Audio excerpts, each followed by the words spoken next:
तू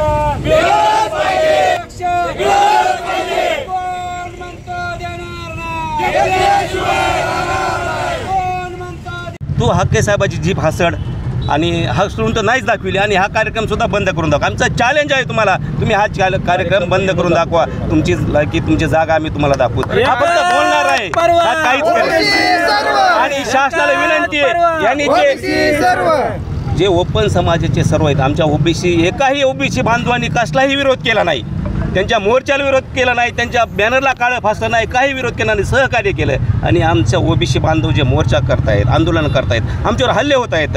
हक्के साहेबांवर 10-11 हल्ले झाले, त्यांच्या मुलावर हल्ले झाले, पवनवर हल्ला झाला, वाघमारे साहेबांची गाडी जाळली. काय चाललंय? शासन काय करतंय? मुख्यमंत्री काय करतात? आमचं चॅलेंज, ज्यांनी चॅलेंज दिलं आहे त्याला चॅलेंज आहे, हा कार्यक्रम घेऊनच दाखवणार. आणि मी हा कार्यक्रम बंद करून दाखवा, ओढू हे करून दाखवा. आमचं चॅलेंज. पूर्वी काय अल्टिमेटम आहे तुमच्या सरकारला? 17 पूर्वी आमचं एकच अल्टिमेट आहे, ज्यांनी असं ओपन चॅलेंज दिलेलं आहे त्याच्यावर योग्य ती कारवाई करण्यात यावी, हे आमचं चॅलेंज. आणि लवकरात लवकर आमच्या ज्या मागण्या येतात, हे जे हैदराबाद गॅजेट आहे ते बंद ते कॅन्सल करण्यात यावं. हे आमची बोगस जे कुणबी निघालेले आहेत त्यांच्यावर कारवाई करण्यात यावी, ते सर्व रद्द करण्यात यावे. तर ही आमची प्रमुख मागणी आहे. आम्ही भगवान बाबाच्या चौकात निदर्शनं करतो, आंदोलन करतो. त्याचं कारण अहिल्यानगर जिल्ह्यातील शेवगाव तालुक्यातील थाटेवडगाव या ठिकाणी वंजारा समाजातले 3 तरुण बांधव गेल्या 12 दिवसापासून आमरण उपोषण करतात. परंतु या ठिकाणचे राज्यकर्ते असो किंवा विरोधी पक्षनेते असो किंवा कोणतेही लोकप्रतिनिधी असो, आंदोलन करताना एका समूहाला वेगळी वागणूक आणि दुसऱ्या समूहाला वेगळी वागणूक देतात. त्याचं कारण असं आहे की आम्ही लोकशाही मार्गाने आणि शांततेच्या मार्गाने आंदोलन करतो आणि दुसरा समूह झुंबडशाहीच्या मार्गाने आंदोलन करतात, म्हणून त्यांनी वेगळी दखल घेतली जाते. त्यामुळं आम्ही आता या ठिकाणी एक प्राथमिक स्वरूपात हे आमचं आंदोलन चालू आहे. यापुढं महाराष्ट्र शासन आणि महाराष्ट्राच्या मुख्यमंत्र्याला विनंती करणार आहे की वंजारा समाजाचं तुम्ही हैदराबाद गॅजेट लागू केलं आहे, मग एकाच समाजाला कसं हैदराबाद गॅजेट लागू केलं आहे? म्हणून आमची मागणी आहे, जर हैदराबाद गॅजेट लागूच करायचं असेल आणि केलंच असेल तर त्यानुसार वंजारा समाज देखील एसटीत गेला पाहिजे.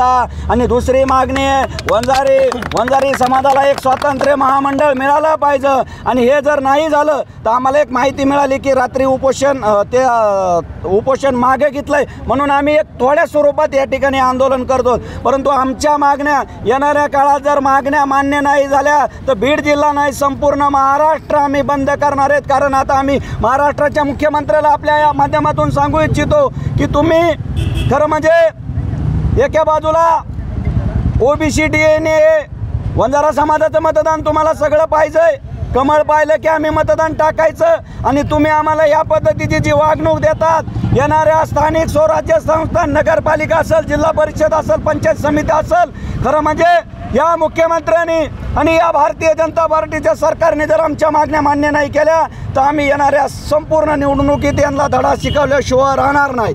जिल्ह्यामध्ये अहिल्यानगर असेल, धाराशिव असेल, तिकडं परभणी असेल, म्हणजे आणि जिल्ह्यात देखील तालुक्यात आम्हाला कळलं आहे धारूर असेल, परळी असेल, अन्य ठिकाणी चक्काजाम चालू आहे. आणि ही सुरुवात आहे, ये तो एक झाकी आहे, अभी सब कुछ बाकी आहे. 17 तारखेला देखील ओबीसी मोर्चा निघणार आहे, त्याच्यामुळे काय तुमचा इशारा असणार आहे राज्य सरकार? नाही, 17 तारखेला या ठिकाणी भुजबळ साहेब यांच्या नेतृत्वात ओबीसी समाजाचा जो मोर्चा होतोय त्या मोर्चामध्ये ओबीसी म्हणून आम्ही सर्वजण असणार आहेत. याच्यामध्ये कुणीही अफवा येऊ द्या, काही फूट पाडण्याचा प्रयत्न करू द्या, पण ओबीसी म्हणून आम्ही त्या मोर्चामध्ये एवढ्या ताकदीने असणार आहेत. तुम्ही पाहताय कुणी इशारा देत आहे की भुजबळ साहेबांना या बीड जिल्ह्यात पाय ठेवून दिला जाणार नाही का? इथून पाठीमागे आंदोलन झाले नाही, इथून पाठीमागे सभा झाल्या नाही. असा जर कोणी प्रकार केला तर महाराष्ट्र शासन आणि प्रशासन आणि या बीड जिल्ह्याचं पोलीस प्रशासन जर अशा पद्धतीचा कोणी इशारा देत असेल, खरं म्हणजे त्याला लगेच ताब्यात घेऊन लगेच घ्यायला पाहिजे. 17 तारखेची वाट नाही पाहायला पाहिजे. अशी जर कोणी चेतावणी देत असेल मग ते कुणी असो त्याला लगेच घेऊन अटक करायला पाहिजे. अशा प्रकारची ओबीसी चेतावणी दिली हाच